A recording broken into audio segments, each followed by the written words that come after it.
Hey everybody, I'm Dino the Genetic Marvel, and I'm welcoming you to the first episode of Retired Scoundrels, a show with a bunch of comedians that, let's be honest, have gotten up to some weird shit, and now we're just trying to make sense of the world. So I'd like to introduce Michael Copenhaver and Marco Torres. Yo. What up? So this is the pilot episode of what I'm hoping will be more episodes, which, let's be honest, is we've all, number one, it's surprising how much pipe has been laid by the people on screen. That's for starters. Chicks dig scary men. Sorry, that's just a fact of life. But as well, like, realistically, we've all done some dumbass shit growing up, right? Marco's on child number 76.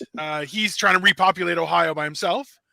And Copenhaver is got a studio that's ready to, stop him from taking our guns. It's fantastic.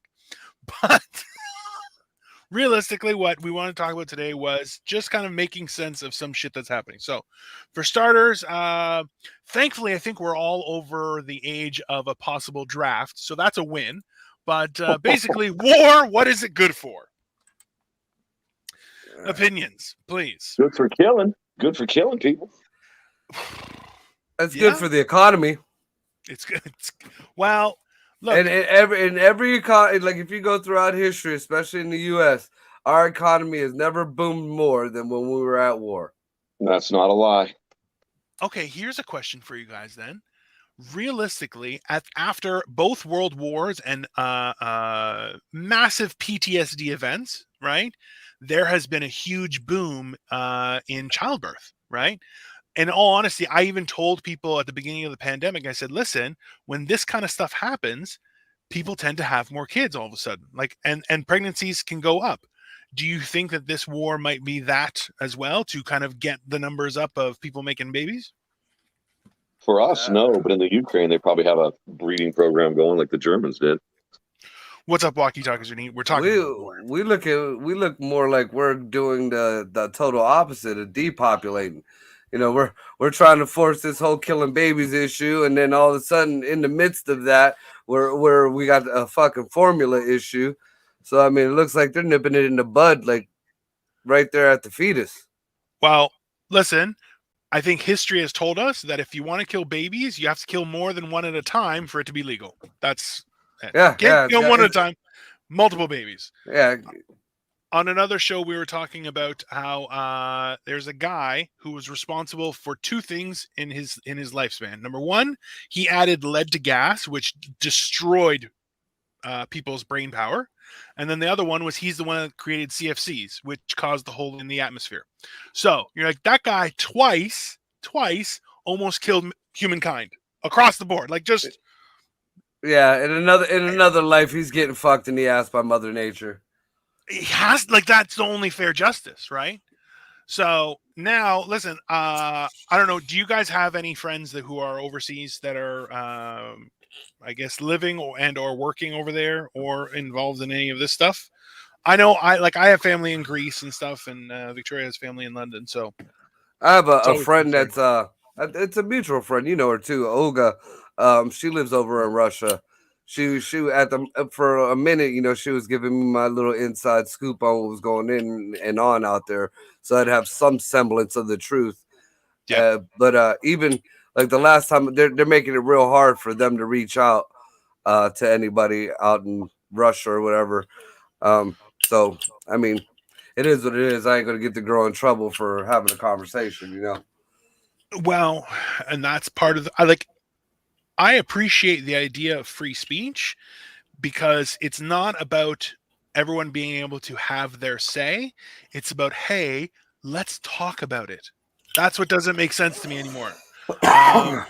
Like, one of the things, so Michael, you brought up to me, you're like, Putin looks horrible right now. Like, how impotent must he feel right now?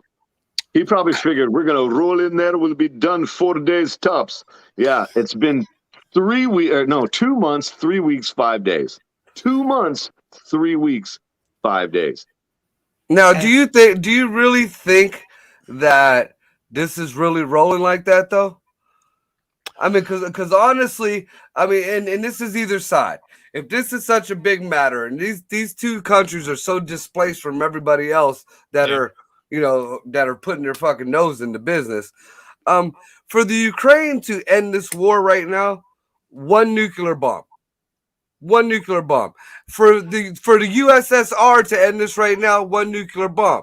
Because no matter what anybody says, no matter what NATO says or Biden or whoever the hell got their finger on the trigger says, if one of them nuke the other, nobody's gonna do shit.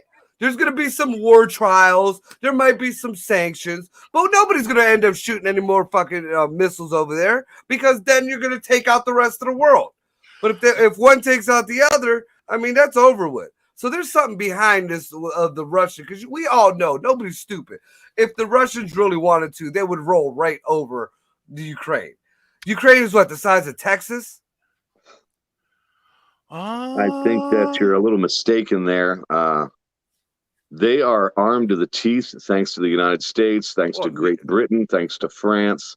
They've got what it takes to put a dent in the Russian war machine. And if this is anything, it's very telling that the Russian war machine is nowhere near as tough as we thought it was. That is a very good point. And in all honesty, my thoughts were that, you know how they were saying, 2 weeks, they're going to take over Ukraine? I'm like, I'm pretty sure that all that they were stockpiled for. Like, immediately, one of the first crimes was, all right, that's a weird flex, but I get it. It's war. You're taking whatever you can. See, I would have thought the first crimes were when they were bombing hospitals out a couple weeks ago. Well, we can't pick and choose, Michael Copenhaver, okay? Yeah, because, I mean, if you could go beyond that one and when they were bombing the schools. But, I mean, that's what hospitals. We're... Those are civilian targets. Those are war crimes. But, I mean, that goes into that whole war crime thing. I mean, in war, when you are at war on both sides, there's really not a crime. You know what you're just telling somebody how they can't murder somebody. You can murder them this way, but you can't murder them that way. Marco, there's a gentleman's way to conduct war. You go up, you take your combatants and you meet your enemy's combatants. You don't bomb schools, you don't bomb hospitals. Those aren't combatants. I get that. I totally understand that. But in war, when it's down to it, I mean, we'll use the U.S. as an example. We have one of the most we did have one of the most technologically advanced militaries in the world for decades and decades and decades. But we were and when we were forced to push that button, up until that point, do you know how far we get pushed? I mean, we're over here worried about somebody getting, going through some frat party type hazing at Abu Ghraib when our soldiers are getting beheaded on television, on CCW. But that may be a war crime, but at the end of the day, who are you punishing? Mr. chopped off somebody's head. Oh, are you gonna go over there and find him? Are you gonna go catch him? No, you found some idiot in a hole, in a little spider hole in the cave. He's the leader. We'll kill him. Now everything's fine. Hold on, because that's a lot to unpack. Let's just try and figure that out. It's a lot crammed in. You know what? We started this. I was like, let's try and be really efficient and jam as much as we can. And oh my God, I jammed it. You jammed that one in. That's you jammed in a softie, brother. You just kept on thumbing it in there. So we may be frozen on Twitch. I'm not sure, but we're still recording, so I don't give a shit. But with regards to that, is the whole thing is that participation in a war is technically a crime, right? Yep. So there's this weird nuance between both sides of it where you're going, technically, and I know this is going to make both of you go, fuck you, but technically defending yourself in a war is also participation in a war. So this is where it gets weird is and that was the other topic that I was thinking of look, are we the baddies in the situation? So we're back on Twitch. Hey everybody, sorry for freezing, but I'm not known for my speed. So I mean it's kind of like, if you're in an MMA fight and you punch somebody in the nuts, then that's a foul. But if you're in a street fight and you punch somebody in the nuts, that dude just got punched in the nuts. whether So- that's a man's way of fighting or not, or whether that was cheating or not. You know what? You whine about that while you're soaking up your wounds. You still got hit in the nuts. Also, a fair point is that realistically, like in World War I was the last time where if soldiers from opposing armies met away from the fight, they would salute, turn around, and walk their separate ways. Because the problem is that the issue is not with the individual soldier, right?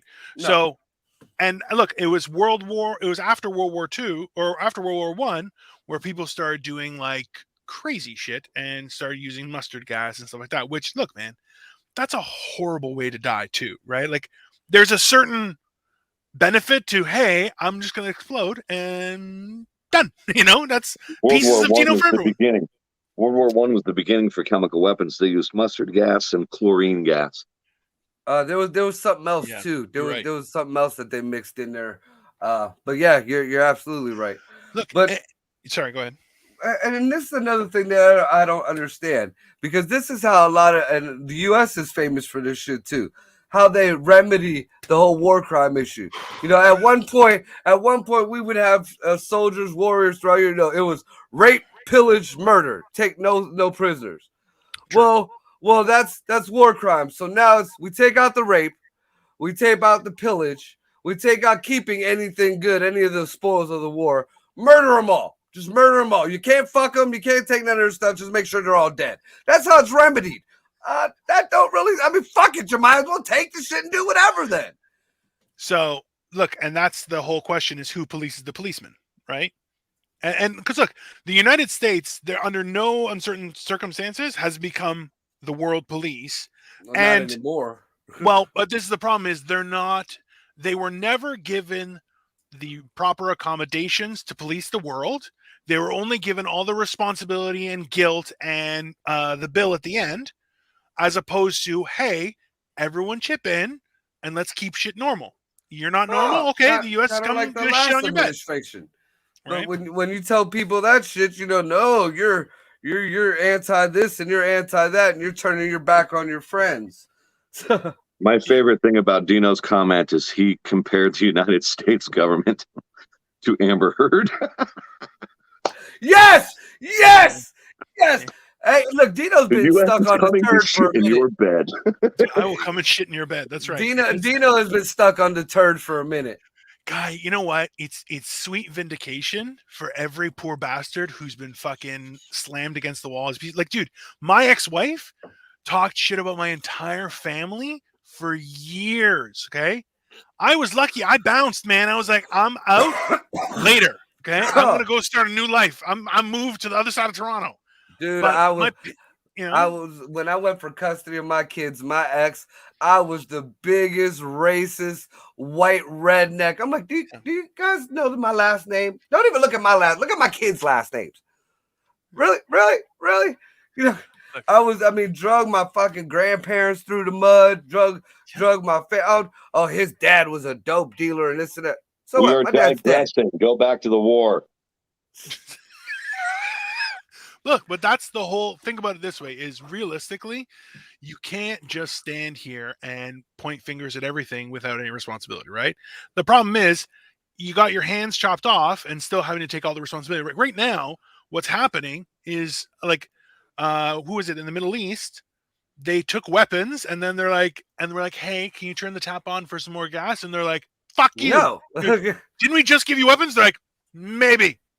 And I honestly don't think Russia is really taking this Ukraine thing seriously, because while our eyes are on the Ukraine, Russians are taking the real war to Syria. They just bombed a bunch of Syrian places out. Was it yesterday? Day before yesterday?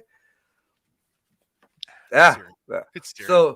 So something's going on over there in the litter box, and Was they're that using the this whole. pipeline where the weapons were coming through to help the Ukrainians? I think there was gas coming through there. I don't know about weapons. Weapons are getting shipped directly. Well, you can't drive a tank without gas. Well, you can get into a giant traffic jam if you run out of gas. I'll tell you that. That's the one thing nobody thought of. Why not take all these huge machinery and just leave them into the highways? Listen, credit to Make a Ryan big Weiss. fucking maze. If you're coming to our capital, you got to go through a maze.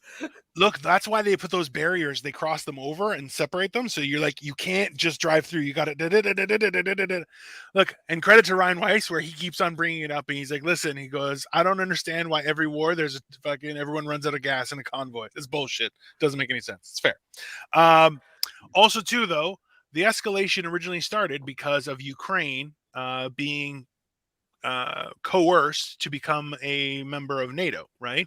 They already had a regime change that was forced in 2014, and all hell broke loose. But now you have Finland and Sweden who are like, well, maybe we should join. They also are up on the border. They're of piggybacking. Russia. Yeah, they're piggybacking. And they're like, well, if Russia's not going to respect borders, then maybe we should join NATO too, which I think is a real dick move. Like, that's very like academia white person go, well, maybe I should join them. Maybe I should. How do you like that? And you're like, oh, fuck you, man. Yeah. You're just trying to get attention to yourself. The only reason they didn't join NATO in the first place was out of self-preservation. No, They're the only entirely reason why too close. They're entirely too close to Russia, and Russia occupied them all through World War II, if you think about that. Yeah, but there was other like today before the show, I was trying to look up about the bioweapons lab that supposedly isn't there, that is there, that's ran by the U.S. Yeah. And as I was looking for that video, I come across something else that was pretty interesting. That biolab was owned by the Bidens. That biolab has a direct investment to the Hunter Biden and Joe Biden. And there's another biolab, Blackburn or something like that. No, not BlackRock. I thought so. I was like, oh, that's a whole new can of worms. Wow. But yeah, it's like Blackburn or something like that. And all that shit that Putin was saying that our media is saying is untrue is real shit. You know, they do have bioweapons labs in the Ukraine, quite a few of them. They were asked to get out. They lied about it. But back in 2014, maybe a little bit earlier, they did a documentary. The British, it was on the BBC, did a documentary where they walked through the damn biolab. And they talked to the townspeople around them who were complaining about the awful smell coming out of there. I remember that. We had that conversation too, where listen, this is the main message of this podcast is, of course, to have the conversation, right, guys? Realistically, there's a lot more things happening out in the world than we realize. And for a lot of us, well, let's be honest, we don't really care or are taught not to worry about it because we have officials in place to do things. Now, what we can tell you is that none of us are there. We can tell you that. And we all have a very strong opinion about it. But the truth is that I think we'll go around for a closing statement from everybody. But the truth is that war sucks for everyone. And I think we should bulk go on strike of doing what people tell us to do. That's my opinion. Copenhaver, give us a closing statement if you can. If I can. Yeah, the neurons are firing today. The neurons are firing today. I just think that, yeah, you are right. War is bad, period. There's nothing worth killing other people over when we could all share it. That's the part that really bothers me the most. There should be no hunger in this world. We make enough food for 9 billion people. There are not 9 billion people on the planet. Why isn't everybody eating? I mean, there are so many screwed up policies in the United States I could talk about, but it's a closing statement. I'm not opening a new thing. But for the next one, let's talk about food waste if you want to really hear some fucked up shit that the United States does with leftover food. Yep. There's no end to it. There never will be an end to it. As long as there are people, there will be conflict, there will be war, there will be death, because people are the most violent animals in history. That will not change. Not without some kind of chemical rebalancing of our brains that make us not people anymore. Fair. I think that's reasonable. Marco? I totally disagree. War is inevitable. War is needed. It may not be the nicest thing. It may not be the most humane thing to do, but it's ingrained in our nature. It's ingrained in our DNA. Survival of the fittest. It's the hierarchy. It's the supremacy thing. You know, there's always going to be somebody who wants to one up whoever, whether good or bad. Yeah. And generally, what's good for the whole of the nation is not profitable for whoever wants, you know, for the one person. You know what I'm saying? Fair. But all in all, man, I mean, just be kind to each other. Learn to live with each other. I mean, quit being assholes to each other, and maybe the world will be a little bit better place. No, So- maybe about it. I think that's fair. One of the things that spawned this idea of Retired Scoundrels is the fact that all three of us have a wealth of experience, and we've tried not to be cutting each other at the throat and to have a valid conversation, and that's what we're trying to bring to you today. So the point is this specifically: you can fail every day, but tomorrow you have to wake up and fight again for what you want in life. Yep, it's a new test. And that's it, is that today you never have to do today again, but tomorrow is going to be different, and you have to approach it as if it's going to go right. And that's one of the things that we're talking about here, is that these choices are, you know, those changes are from you as a person, and that's what we're trying to motivate for people to talk. Joey Edibles, thank you so much for commenting, as well as Wonky Talkies are neat. What did he say? If those guys had weed, they wouldn't have or want nor participate in war.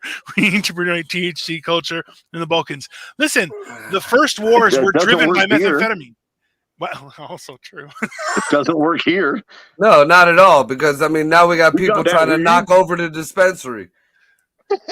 Listen, hey, I want to talk about that. Listen, we're talking about serious subjects, so, and we're trying to make light of it and have a good time, right? So, food crisis, definitely want to talk about it. Housing crisis, definitely want to talk about it. Vanguard and BlackRock and how they're the worst, definitely want to talk about it. So feel free to chime in on the comments, guys. Let us know. These are only going to be short little videos, but this week, war, what is it good for? Nothing. It sucks. And God willing, we'll find another way some way. Have a great day, guys, and we'll see you in a week. Be Peace. kind to each other.